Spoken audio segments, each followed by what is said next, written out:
बिस्मिल्लाहिर्रहमानिर्रहीम। अस्सलाम वालेकुम नाजरीन, आप यूट्यूब चैनल देख रहे हैं। मैं इमरान खान हूँ। इस वक्त जब मैं ये वीलॉग रिकॉर्ड कर रहा हूँ, अडयाला जेल के बाहर 1000 से कुछ ज़्यादा लोग मौजूद हैं, यानी ज़्यादा बड़ी तादाद नहीं आई। ये दावा किया गया था पाकिस्तान तहरीक इंसाफ की जानिब से कि 10,000 लोगों को लाया जाएगा अडयाला जेल के बाहर। लीडरशिप की जानिब से ऐलान किया जाता है, लेकिन बड़ी बेदिली के साथ। ऐसा लगता है कि वो अपनी अपनी ड्यूटी के लिए अडयाला जेल के बाहर पहुंचते हैं, लेकिन कोई भी नहीं चाहता कि बड़ी तादाद में लोग अडयाला जेल के बाहर आए। अलीमा खानम ने आज दोपहर को ये कहा कि हम जब इमरान खान साहब से मुलाकात के लिए आज जा रहे थे तो हमें महमूद अचकजई साहब ने यह कहा कि पाकिस्तान तहरीक इंसाफ का एक पैगाम है, और वो पैगाम ये है कि अगर आप अपने एहतजाज को थोड़ा आगे ले जाएं और अपने धरने को थोड़ा आगे ले जाएं तो हम 10,000 लोग लेकर पहुंच जाएंगे। तो उन्होंने कहा जी क्या वक्त? उन्होंने कहा जी 2 बजे की बजाय आप 6 बजे पे ले जाएं। तो अलीमा खानम ने कहा जी हमने उनकी ऑफ़र कबूल कर ली और हम 3 बजे से लेकर 7 बजे तक वहाँ पे धरना देकर बैठेंगे और इंतज़ार करेंगे कि 10,000 लोग पहुँचते हैं। जब उनसे पूछा गया कि 10,000 लोग ना आए तो क्या होगा, उन्होंने कहा जी फिर 7 बजे हम धरना ख़त्म कर देंगे और हम वापस जाएंगे। तो एक ऑफ़र हुकूमत की जानिब से मुबैना तौर पर की गई थी, क्योंकि खैबर पख्तूनख्वा के बजट के मामलात में पाकिस्तान की मिलिट्री एस्टेब्लिशमेंट को खैबर पख्तूनख्वा की हुकूमत से कुछ सहूलतें चाहिए, यानी सरप्लस बजट चाहिए, तरक्याती कामों में कटौती चाहिए, और खैबर पख्तूनख्वा की हुकूमत की मर्जी या इजाज़त चाहिए, या उनका बजट इस तरह से वो बनाना चाहते हैं कि वफाक को उसका फ़ायदा पहुँचे। अब उसके लिए खैबर पख्तूनख्वा की हुकूमत को कुछ ना कुछ तो देना पड़ेगा। तो हुकूमत ने मांगी मुलाकात। तो जो ऑफ़र दी गई वो ये थी कि मुजम्मल असलम की इमरान खान से मुलाकात करवा दी जाएगी, और एक बहन को, और वो बहन भी पसंद की जाएगी एस्टेब्लिशमेंट की जानिब से कि कौन सी वाली बहन। तो एक इमरान खान की बहन और एक मुजम्मल असलम, इन दो की मुलाकात के बारे में मुबैना तौर पर यह इतला आई। लेकिन पाकिस्तान तहरीक इंसाफ ने, इमरान खान साहब की फैमिली ने कहा जी कि नहीं, ये तरीका ठीक नहीं है। मुलाकात तो सुहेल अफरीदी की होनी चाहिए और मुलाकात तो बाकी लोगों की होनी चाहिए, और इमरान खान साहब की बहनों को मिलवाना चाहिए, और ये मुलाकातें जारी रहनी चाहिए। ये क्या तरीका है कि आप 2 मिनट की एक मुलाकात करवाएंगे और उसके बाद आप कहेंगे देखें जी आपने अपने भाई को देख लिया, काफ़ी हो गया। तो ये तरीक़ाकार ठीक नहीं है, हम इस ट्रैप में नहीं आते। तो फिर पाकिस्तान तहरीक इंसाफ ने कॉल दी कि 10,000 कारकुन वहाँ पर अडयाला के बाहर पहुँचे। राना सनाउल्लाह साहब ने चैलेंज किया कि अगर ये 10,000 बंदे वहाँ पर इकट्ठे कर ले तो फिर आकर मेरे साथ बात कर लें, हम इनकी बात मान लेंगे। लेकिन अगर ये 10,000 बंदे इकट्ठे ना कर सकें तो फिर जिस तरह वजीर आजम ने कहा वैसे चुपचाप करके बैठे और बात सुने सर फेंक के। तो अब ये चैलेंज तो हुकूमत ने भी कर दिया था, और हुकूमत ने कोई रुकावट खड़ी नहीं की। पाकिस्तान तहरीक इंसाफ की लीडरशिप के रास्ते में हुकूमत ने कोई रुकावट खड़ी नहीं की, लेकिन इसके बावजूद 1,1200 लोग, मेरे ख्याल में मैक्सिमम 1,500 होंगे, इससे ज़्यादा लोग पाकिस्तान तहरीक इंसाफ इकट्ठे नहीं कर पाई। या वो करना ही नहीं चाहते, या लोग उन पे भरोसा ही नहीं करते। तो मसला क्या है, मैंने इसके बारे में काफ़ी, मेरा जो अपना एनालिसिस है ना, वो बहुत सारे लोगों से बात करने के बाद मुझे जो समझ आ रही है वो ये है कि लोग इमरान खान से बिल्कुल मायूस नहीं है, लेकिन इमरान खान के बारे में जो लीडरशिप है पाकिस्तान तहरीक इंसाफ की, उनसे लोग मायूस हो चुके हैं, और लोग अब उन पे भरोसा नहीं कर रहे और उनके साथ बाहर निकलने को तैयार नहीं है। बार बार लोग निकलते हैं, उनके कहने पर आ जाते हैं, लेकिन कुछ भी नहीं होता। आज जो लोग आए हैं इनके बारे में मैंने पूछा, जो वहाँ पे सहाफ़ी मौजूद हैं, कि मुझे आप बताइए कि ये कौन लोग हैं जो आए हैं और इन्हें कौन लेकर आया। तो जो जर्नलिस्ट हैं उन्होंने मुझे बताया जी कि ये मकामी सतह पे जो लोकल क़यादत होती है, ये वो लोग आए हैं। ये ऐसा नहीं है कि कोई MNAs, MPAs, सेनेटर्स अपने साथ बंदे निकाल कर लाए हों, या खैबर पख्तूनख्वा की हुकूमत ने, या जो सूबाई सदर हैं जुनैद अकबर, उन लोगों ने जोर लगाया। कहते जी वो नहीं है, ये ज़्यादा लोग पंजाब से आए हैं, कम लोग खैबर पख्तूनख्वा से आए हैं, और ज़्यादा लोग वो हैं जो मकामी सतह की क़यादत है। कोई अपने साथ 10 ले आया, कोई 20 ले आया, कोई 50 ले आया। तो लोग यहाँ पे आते हैं और तस्वीरें बनाते हैं, चले जाते हैं। उसका एक रीज़न ये भी है कि आगे बल्दियाती इंतखाबात आ रहे हैं, उसके लिए एक्टिविटीज़ शुरू हो गई है। हर बंदे को टिकट चाहिए, तो जो लोग टिकट चाहते हैं उन्हें पता है PTI का टिकट मिलेगा तो जीतने का इम्कान बढ़ भी जाएगा। जज्बाती वोट सारा पाकिस्तान तहरीक इंसाफ के साथ है, जितना आम आदमी है वो पाकिस्तान तहरीक इंसाफ के, इमरान खान के साथ है, तो वोट ले लेते हैं। अब धांधली तो आपको पता है हर इलेक्शन में होती है, लेकिन अगर वोटों पे कोई हिफाजत कर सके तो वो पाकिस्तान तहरीक इंसाफ के टिकट पे इलेक्शन जीत सकता है।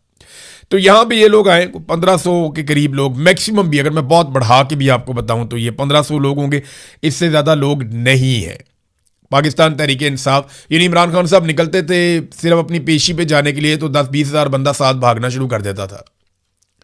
लोग पैदल निकल पड़ते थे, 1-1, 1.5 किलोमीटर तक अवाम ही अवाम होती थी, सर ही सर होते थे।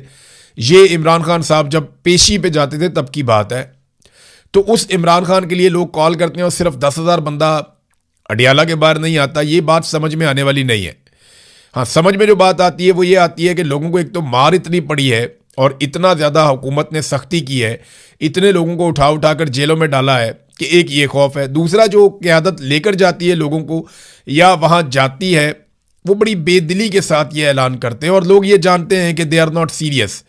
जब भी कभी कोई सीरियस तहरीक चलती है या कोई संजीदगी के साथ आगे बढ़ता है तो लोग उसको रिस्पॉन्ड करते हैं, लेकिन ओवरऑल एक मायूसी है जो हम देख रहे हैं। लेकिन जो भी एहतजाज होता है ना उसकी लंबी तैयारी होती है। आज अगर जॉइंट अवामी एक्शन कमेटी एक मजबूत अवामी एहतजाज खड़ा करने में कामयाब हुई, मैंने कल के मनादिर देखे तो बहुत बड़ी तादाद में लोग निकल कर आ गए थे क्रैकडाउन के बाद, और पूरा पंडाल ना सिर्फ भरा हुआ था बल्कि अलग अलग जगहों पर धरने हो रहे थे।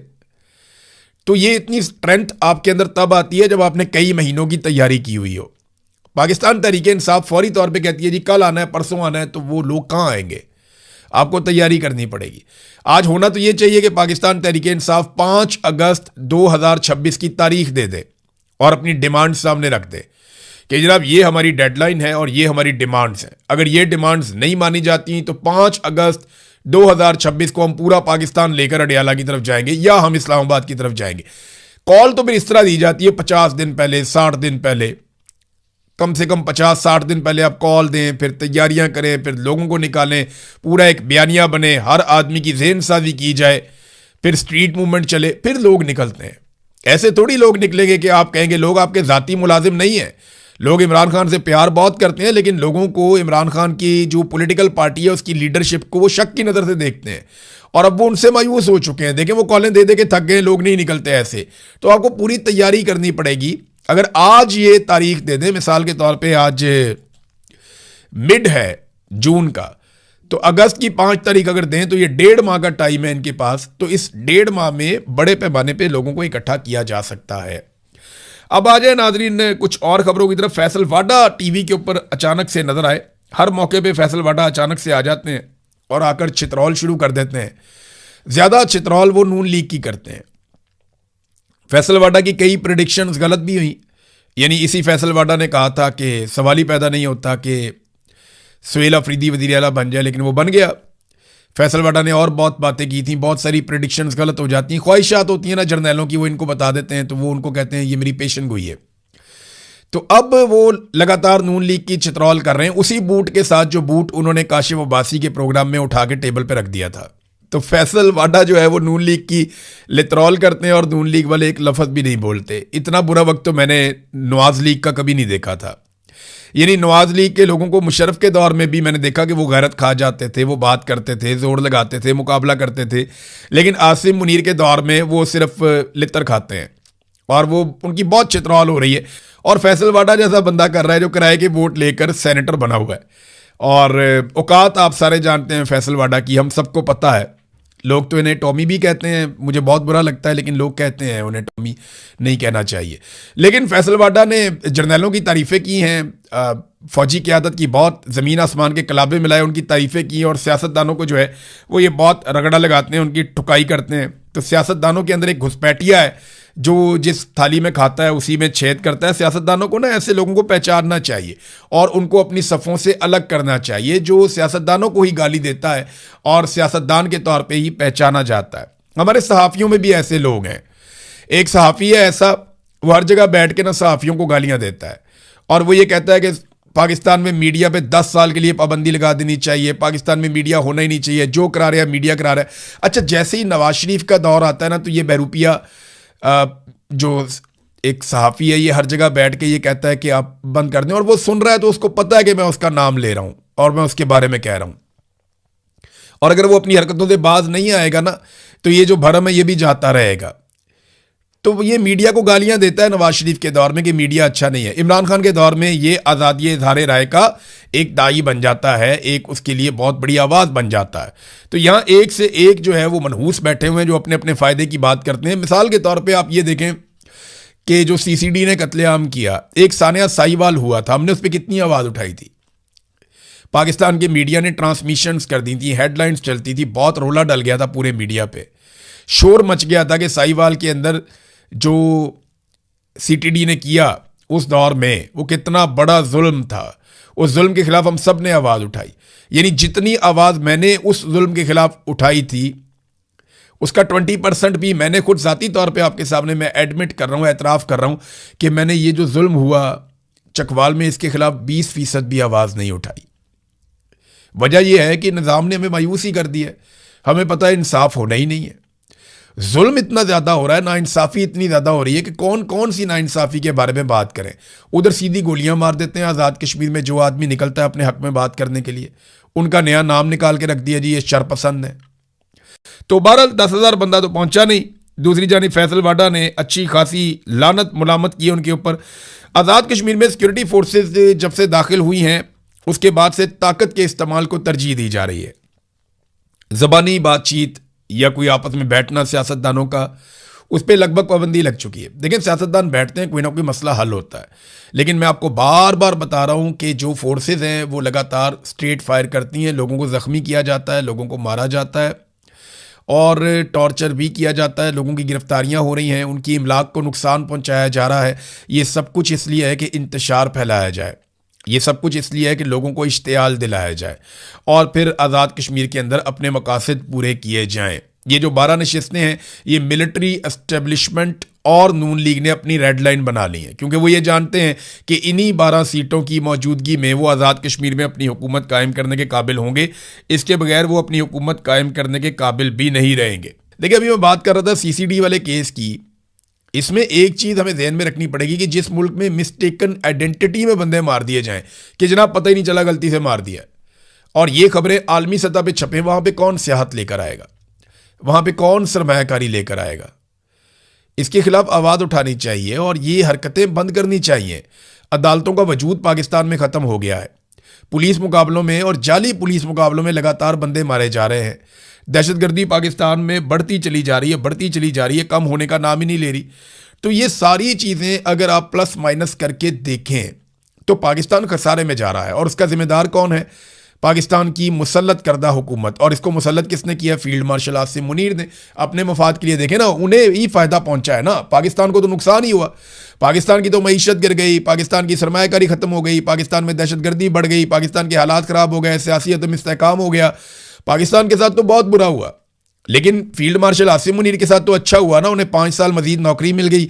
और उसके साथ साथ फील्ड मार्शल आसिम मुनीर को इस्तिस्ना भी मिल गया कि ताहयात अगर वो कुछ जुर्म करें तो उन्हें कानून नहीं पकड़ सकता। तनख्वाहदार तबके के हवाले से नाजरीन ये दावा किया गया कि उनका टैक्स कम किया जाएगा, लेकिन हकीकत क्या है ये आप देख लीजिए।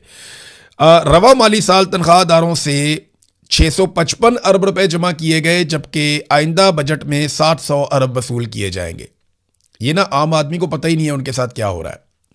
ये आपकी जेब का एक सुराख बंद कर रहे हैं ना, तो 4 मजीद सुराख आपकी जेब में पैदा कर रहे हैं।